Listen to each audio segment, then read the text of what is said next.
Selamat sore, rekan-rekan mahasiswa.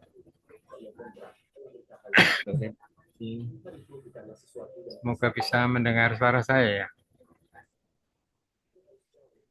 Ya, mendengar, Mbak. Sudah, Baik, Pak. Benar, Pak. Selamat sore. baik. Lain. Yuk, kita terus semangat. Nih, nanti kita eh, ini sudah sesi 4 mengenai konsep hukum dan masyarakat. Nah, apa isinya secara filosofis? Hukum itu satu sistem aturan. Sistem ya, ingat sistem aturan. Sistem berarti kan adanya keterkaitan antara satu dengan yang lain, elemen satu dengan yang lain, yang mengatur perilaku individu dan kelompok dalam masyarakat. Saya kira ini betul ya, mengatur individu dan masyarakat. Ya juga suatu institusi, hukum sebagai suatu institusi yang berfungsi untuk memelihara ketertiban sosial dan mengatur hubungan antara individu dan kelompok. Ini saya kira juga betul konsep semacam ini. Juga satu bentuk kekuasaan. Karena hukum tanpa kekuasaan ini seperti macan ompong aja. Dia tidak punya apa ya, kemampuan menggigit yang digunakan untuk mengatur perilaku individu kelompok dalam masyarakat. Nah, ini hukum, konsep hukum. Konsep masyarakat,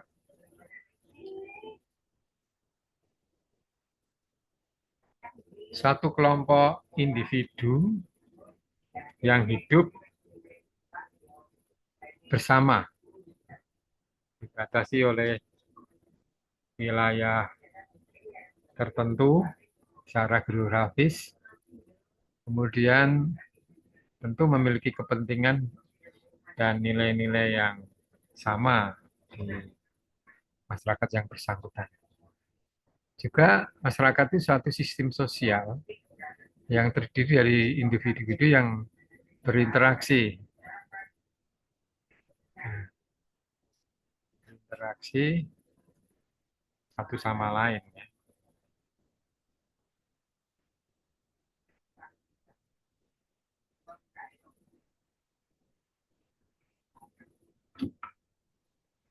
Memiliki hubungan satu sama lain. Juga satu entitas yang memiliki identitas dan kepentingan sendiri yang berbeda dengan individu-individu yang menjadi anggotanya.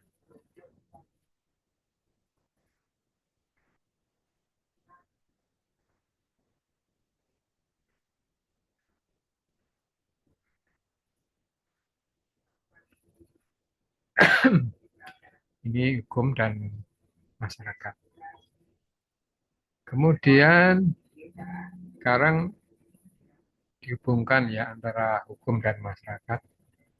Hukum dan masyarakat itu memiliki hubungan yang sangat erat. Karena hukum adalah satu institusi yang berfungsi untuk mengatur perilaku individu dan kelompok dalam masyarakat. Hukum juga dapat mempengaruhi masyarakat dengan cara bagaimana? Dengan cara mengatur perilaku individu dan kelompok serta memelihara kehidupan sosial. Sebaliknya, masyarakat juga dapat mempengaruhi hukum dengan cara mempengaruhi proses pembuatan dan penegakan hukum. Itu ya saya kira.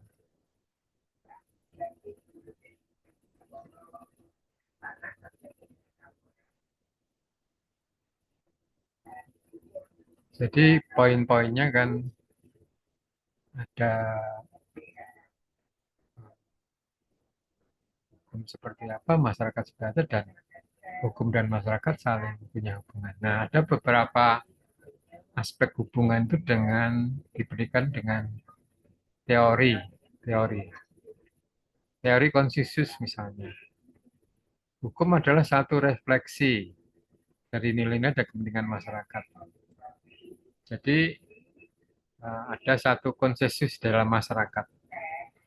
Konsensus itu merupakan refleksi yang menggambarkan nilai-nilai dari masyarakat itu dan kepentingan.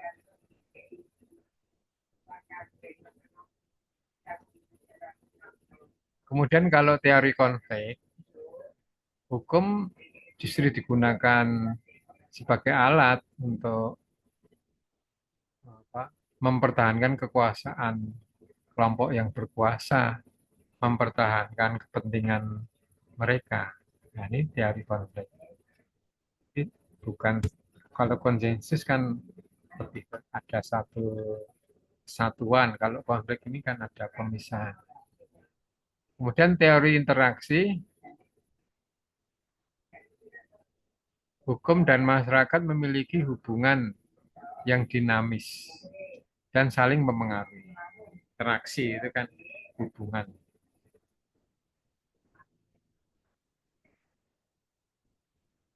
Hukum dan masyarakat memiliki hubungan yang dinamis dan saling mempengaruhi.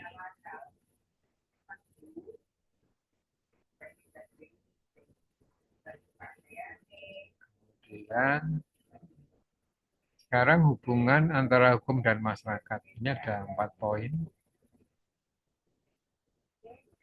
Hukum sebagai refleksi masyarakat,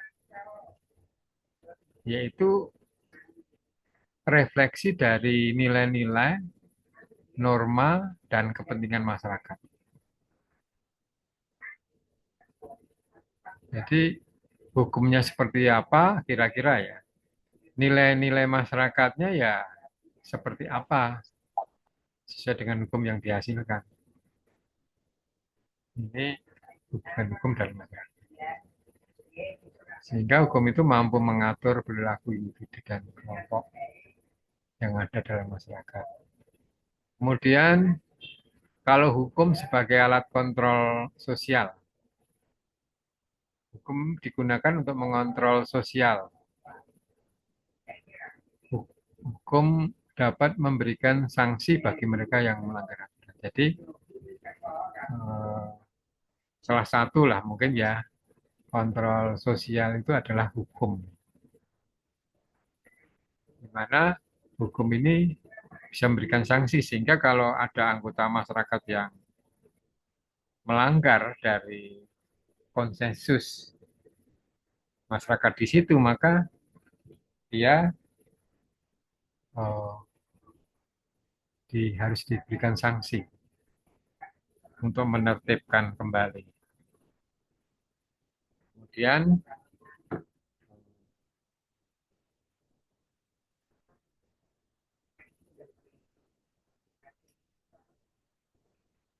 yang ketiga itu hukum sebagai institusi sosial.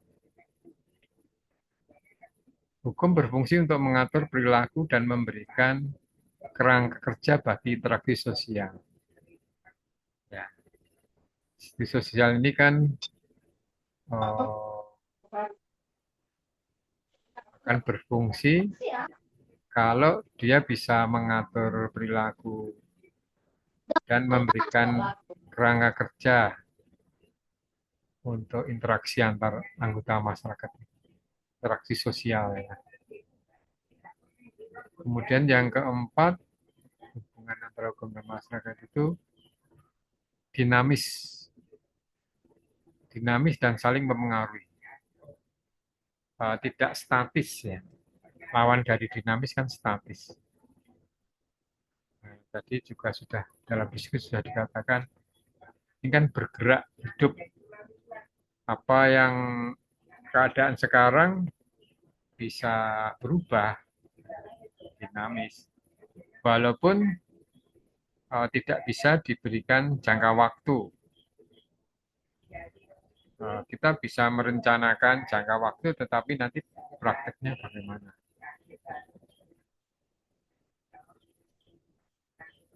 Jadi satu pihak hukum dapat mengaruhi masyarakat, bagaimana masyarakat ini diarahkan, tapi di pihak lain masyarakat juga mengaruhi hukum, artinya masyarakat menghasilkan hukum, memproduksi hukum. Ya, inilah pembahasan presentasi mengenai konsep dari hukum, konsep dari masyarakat, dan hubungan keduanya. Mari silahkan kita berdiskusi masalah ini. Apakah ada hal-hal yang menarik yang didiskusikan? Mungkin ada permasalahan, ada pelaksanaannya. Izin Pak Joni, Ya, prioritas mahasiswi. Mungkin bisa di call langsung mahasiswinya Pak. nah ini kelihatannya banyak yang kekeringan, perlu kesegaran ya ini. Kalau ada suara perempuan tuh memang, jadi kalau laki-laki tok itu Gampang eh, ya, Pak. kurang Mm-mm. kurang hidup ya, nggak Kurang baik lah, kriuk, Pak. nggak Iya, baik ya. Harus iya. ada Penyeimbang, perempuannya, Pak. nah harus ada apa ya, eh, penggenapnya lah ya. Supaya balance. Nah, dan supaya tadi dinamis, jadi jangan takut untuk belajar bersuara ya, para perempuan, wanita. Ini ada beberapa yang on, ya. Silahkan ya dicoba, jangan takut. Ada, saya bacakan ada siapa? Kak Sania Putri, Anissa, Dewi. Nah ini Kak Siti, Abdul, Dila Seri, Vera. Nah tadi masih kerja ya. Adelia, Siti Mukarimah, Cita Dewi, Dinda ini perempuan apa laki-laki ya? Tunjukkan jati dirimu. Sari Murti, Kak Aulia, Melianti. Enggak,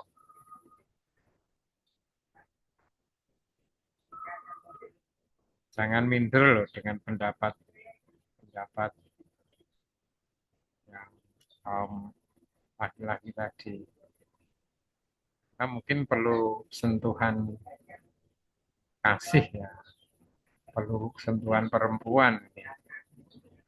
Mungkin ada yang belum dirasakan oleh laki-laki ya, tapi perasaan perempuan mungkin lebih tajam, bisa dikemukakan saja. Jangan takut, jangan melihat, wah pendapat saya nanti begini-begini. Jangan, ini kita sedang belajar bersama. Silahkan. Filsafat. Nah, sedang berfilsafat, belajar berfilsafat. Jadi kaum perempuan ini nanti kalau jadi ibu rumah tangga itu, kalau sudah punya ilmu filsafat, banyak pertanyaan ke bapak-bapak.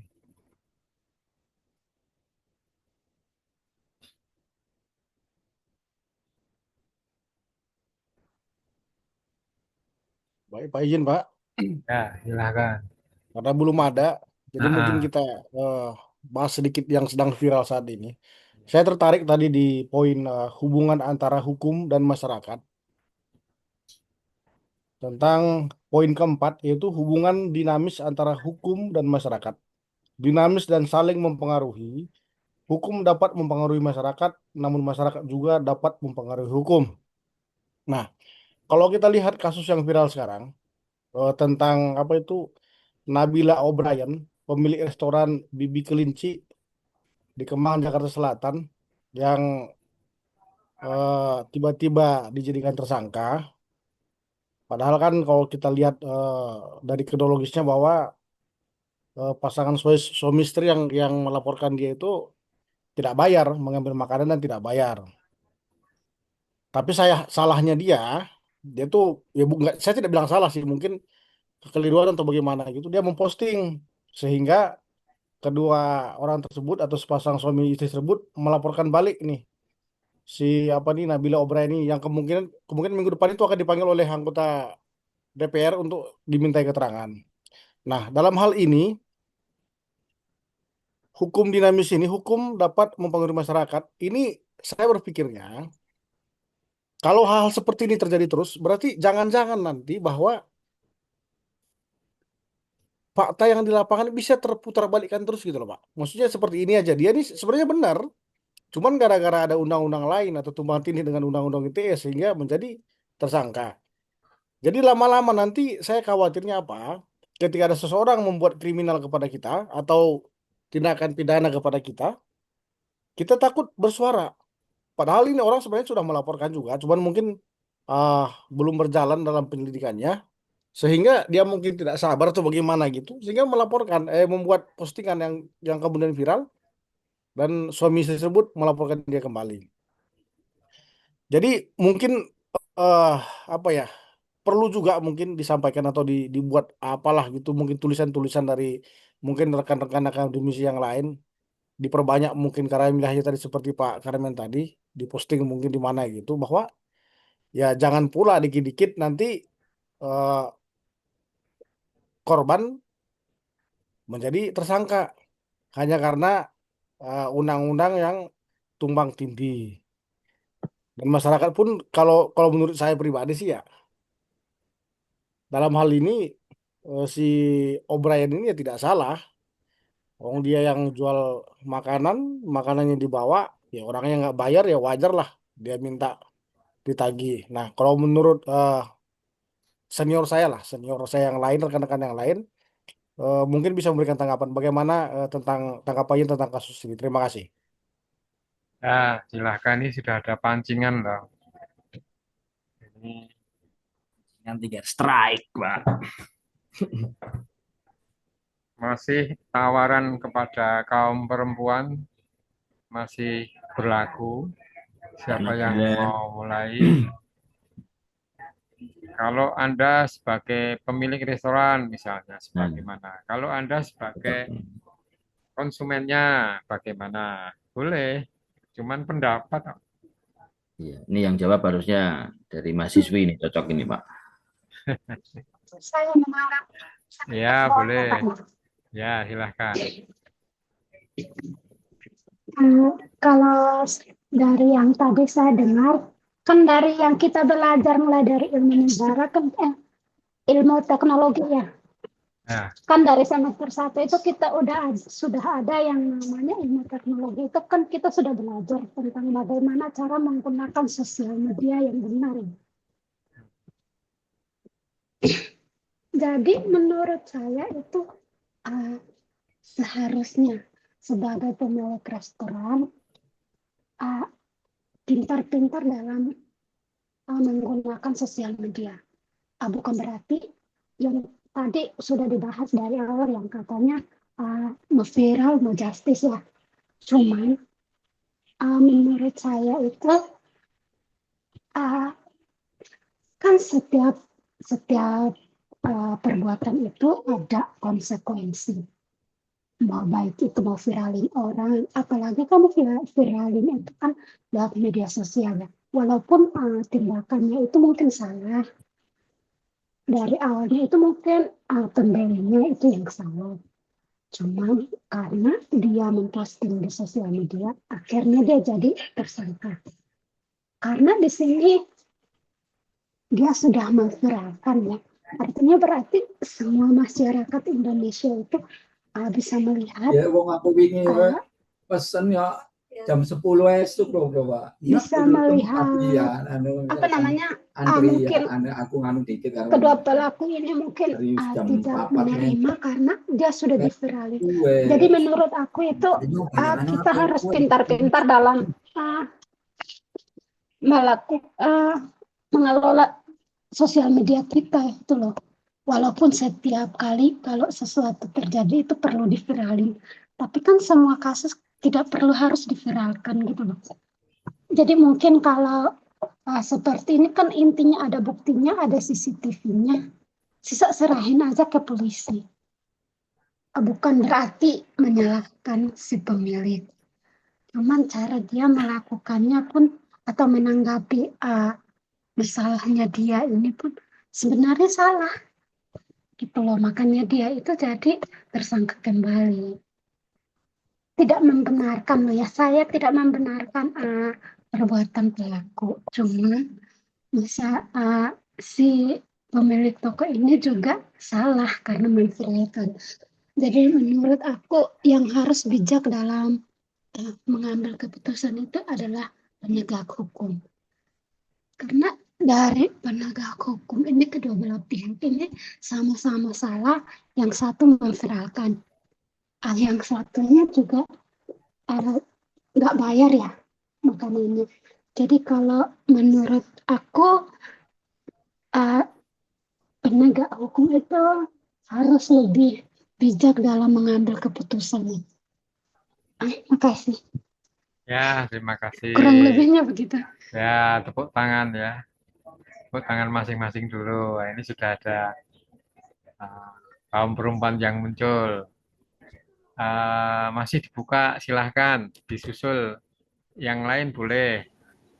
Izin Bapak bertanya. Ya, silahkan. Benar. Di Indonesia kita sering mendengar no viral no justice kan. Jadi semisalnya dalam beberapa kasus di Indonesia, khususnya kasus besar, ketika tekanan sosial atau di media sosial maupun tekanan publik dalam masyarakat sangat kuat terhadap suatu perkara, apakah hukum harus mengikuti kehendak masyarakat atau tetap berpegang pada prinsip keadilan dan hukum yang berlaku, Bapak?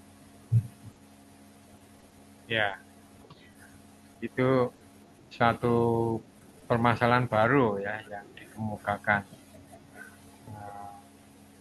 Istilahnya dilematik antara keadilan dari hukum yang berlaku dengan kebutuhan, keinginan dan keinginan masyarakatnya.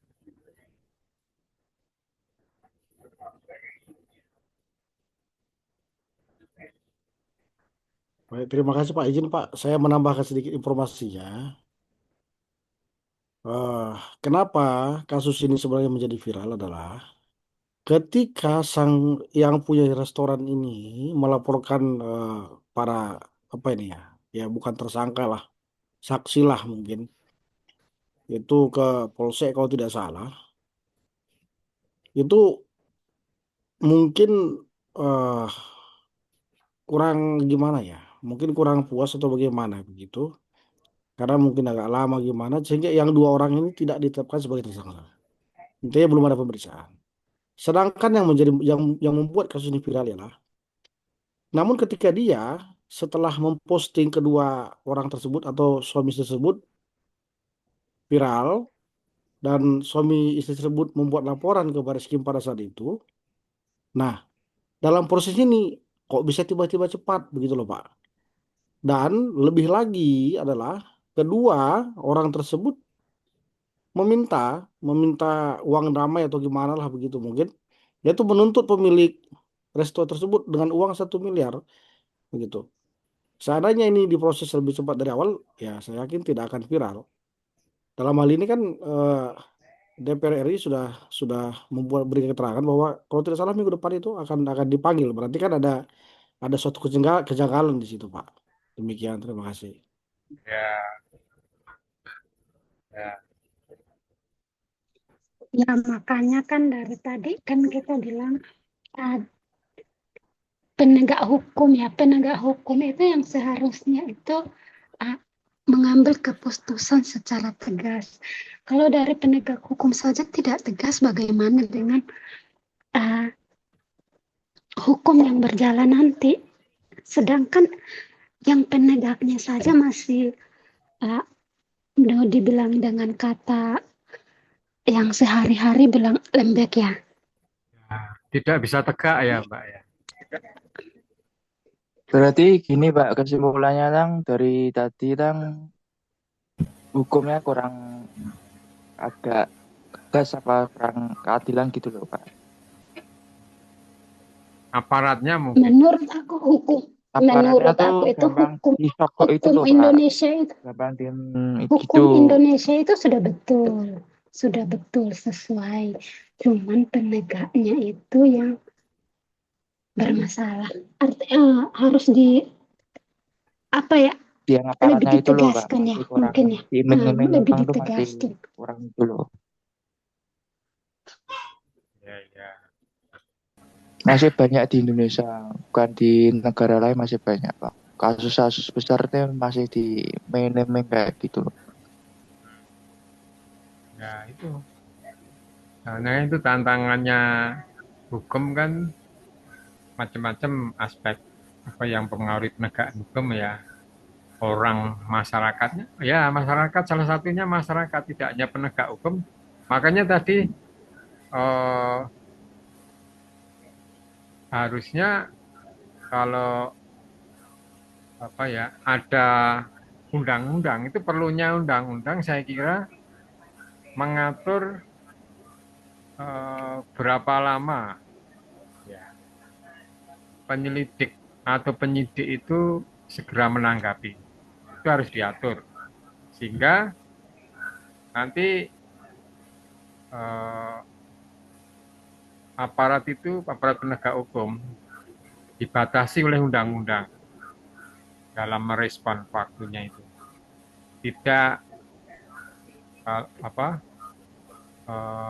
tajam ke bawah tumpul ke atas misalnya tajam ke miskin tumpul ke kaya dan seterusnya. Nah itu saya kira apa ya salah satu yang perlu diperhatikan di samping memang tadi memang betul harus bijak ya menggunakan medsos yang ada betul itu sudah juga banyak imbauan yang itu. Tapi kadang-kadang emosi orang itu kan kadang-kadang Pak. emosional. Ya silahkan. Izin Pak memberikan masukan dan sekaligus mengomentari. Jadi Pak, kasus yang disampaikan oleh Pak Dion, ini viralnya sudah sangat viral, bahkan di TikTok juga itu. Dari perspektif hukum positif Pak, undang-undang IT, ya mungkin saja dari pihak pelapor yang sebenarnya korban dijadikan tersangka, ketika dia posting di dunia maya, maka si pasangan suami istri berpikir bahwa nama mereka sudah dipermalukan atau merusak reputasi dan menyebarkan identitas tanpa proses hukum. Ini dari secara undang-undang IT. Jadi bisa dikatakan secara formil itu bisa dilaporkan sebagai pencemaran nama baik. Tapi sisi lain Pak, sisi lain bahwa ada perbuatan melawan hukum atau bisa dikatakan penipuan ringan. Jadi pihak korban motifnya dia menaikkan postingannya itu viral agar ada pertanggungjawaban karena ada perbuatan yang melanggar hukum. Nah, terjadi tumpang tindih undang-undang IT dan perbuatan melawan hukum. Artinya bahwa inilah yang menjadi viral sehingga masyarakat menilai. Nah, biasanya Pak, masyarakat menilai sesuatu subjek